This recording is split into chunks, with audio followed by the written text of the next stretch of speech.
Muy buenas tardes, profesor Eric. Para el reto de la semana número 14 estaré hablando acerca de los tres textos que fueron puestos para este reto. Entonces, para comenzar, hablaré acerca del sistema de empresa inteligente en la parte del descubrimiento del cliente por medio de las estructuras organizacionales que hay en cada empresa. Entonces, para comenzar, hablaré acerca del organigrama, que es un tema que se menciona demasiado dentro del texto, y es porque dentro de este se puede plasmar la estructura de orden que hay en las organizaciones. Entonces, estos pueden ser de forma vertical, horizontal, vertical invertida, etcétera. Y cómo puede llegar a afectar estas estructuras la relación que hay entre empresa y cliente. Entonces, para comenzar, hablaré acerca de la estructura piramidal que ha sido demasiado comparada dentro del texto con la estructura operativa. Entonces, para comenzar, con esta se habla dentro del texto que es una estructura de forma jerárquica demasiado limitada, donde el jefe es el único que impone todo lo que se va a ejercer dentro de la empresa, la división de tareas y los procesos de cómo llegar a finalidad con el proceso de los servicios o los productos que ofrecen estas empresas,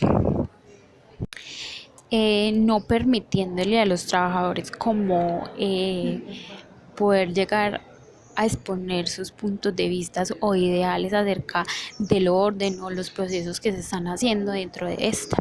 Entonces es demasiado limitante.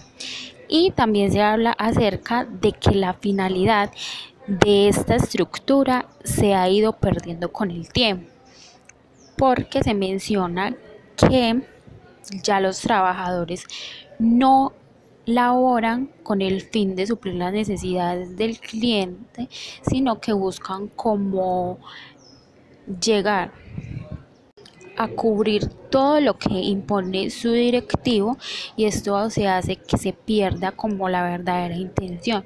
Entonces se habla que en muchas ocasiones la misión y la visión no van tanto dirigida al cliente, porque se supone que dentro de esto se habla cómo se van a llegar a suplir las necesidades de los clientes y a cubrir todas sus expectativas. Ya esta se fija más como en cómo se puede llegar a cubrir todas las ordenanzas que tenga su jefe. Entonces, en el texto se hace una comparación con la estructura operativa, porque esta ya es un poco más de libertad.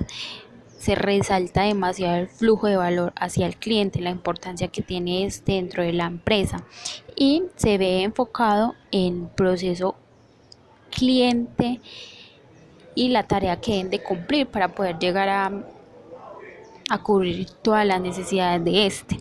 Entonces, esos dos factores son demasiado importantes para la empresa, porque ellos saben que aquí está el éxito y cómo pueden llegar a posicionarse dentro del mercado por medio de estos dos factores, que son demasiado importantes a la hora de crear la estructura organizacional y los procesos de cómo va a llegar el servicio o el producto a su destino final.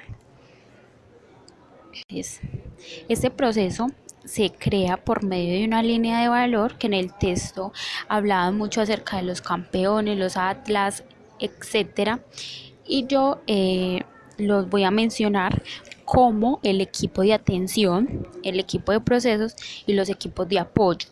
Los equipos de atención sabemos que son los que tienen más relación con los clientes. El equipo de proceso es el que se encarga de elaborar lo que es destinado para él, y los equipos de apoyo, que son los que empujan de alguna u otra forma o proveen de los recursos que necesitan estos dos equipos anteriores para poder cumplir con las necesidades del cliente. Entonces, dentro de la estructura operativa se ve una estructura más horizontal, donde se tienen en cuenta las opiniones de cada uno de los trabajadores, sus ideales y cómo pueden llegar estos a influir de forma positiva a la empresa. En muchas ocasiones también se hablaba acerca del temor que existía al implementar como una nueva organización, ya que se pensaba que el mandato que hay del directivo se iba a perder de alguna u otra forma y todo iba a ser ya como más con más libertinaje, y no es así. Dentro de la empresa, dentro de esta estructura existe un control, pero no se limita tanto a los trabajadores a la hora de imponer los procesos. No, también se tienen en cuenta pues sus opiniones para poder llegar a operar bien. Entonces, el jefe o el directivo toma una postura como de líder, eh, que se preocupa no solo por el bienestar de él, sino por el bienestar a la hora de trabajar de los empleados, y se centra más en la finalidad y la importancia que tiene el cliente dentro de la empresa. Finalizando con el anterior texto, hablaremos acerca de la evaluación de organizacional, que es donde se resalta la estructura gobernabilidad y la estructura operativa. Dentro de la estructura de gobernabilidad se resaltan los hábitos externos y hábitos internos que pueden llegar a afectar de alguna u otra forma los procesos que implementaron las empresas para el fin que tienen. Entonces, dentro de esta estructura se resalta la responsabilidad final, que sería el cliente, la legal y la social. Y dentro de esta también se hacen unos cambios o soluciones, se fijan políticas y estrategias que puedan mejorar de alguna u otra forma todos esos factores a la hora de implementar nuevas estructuras, nuevos ideales dentro de la empresa. Y la estructura organizacional que hay dentro de esta. Dentro de la estructura operativa, el fin es comprobar pues como el apoyo y la capacidad de la organización a la hora de operar. Entonces se resalta la coordinación, la división de tareas y el proceso y cómo estas se están realizando. Y para lograr a coordinar las tareas que se deben ejercer en respectivas áreas. Por otra parte está la estructura organizativa, y dentro de este texto se hablaba de los tipos de estructura que existen. Entonces, para comenzar hablaré acerca de la estructura simple, que es la que posee como pocos niveles de estructuración organizacional.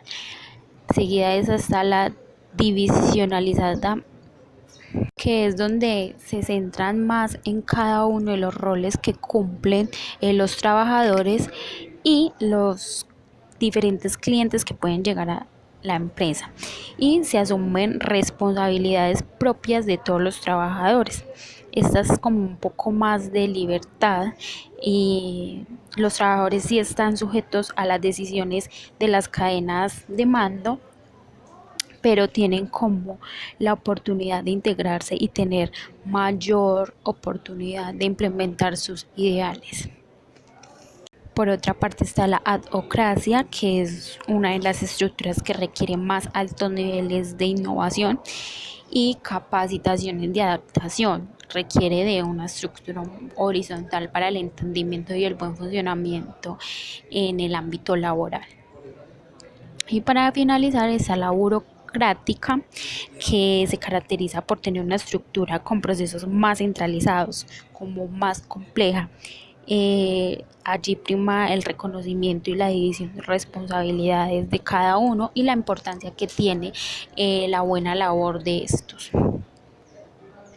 Y para finalizar están los mecanismos de organización, que es lo que utilizan pues las empresas como para coordinar las tareas que hay dentro de esta. Entonces, la primera de ellas es la informal, que es donde muchas veces dentro de esta los mecanismos son generados propiamente por los trabajadores de forma voluntaria, y esto crea como una facilidad para relacionarse y crear mejores procesos. Y la formal es donde se asigna totalmente esos mecanismos por las directivas de la empresa. Dentro de estos mecanismos también se deriva la adaptación mutua, la supervivencia directa y la normalización. Entonces, espero que me hayan entendido y que tengan una feliz tarde.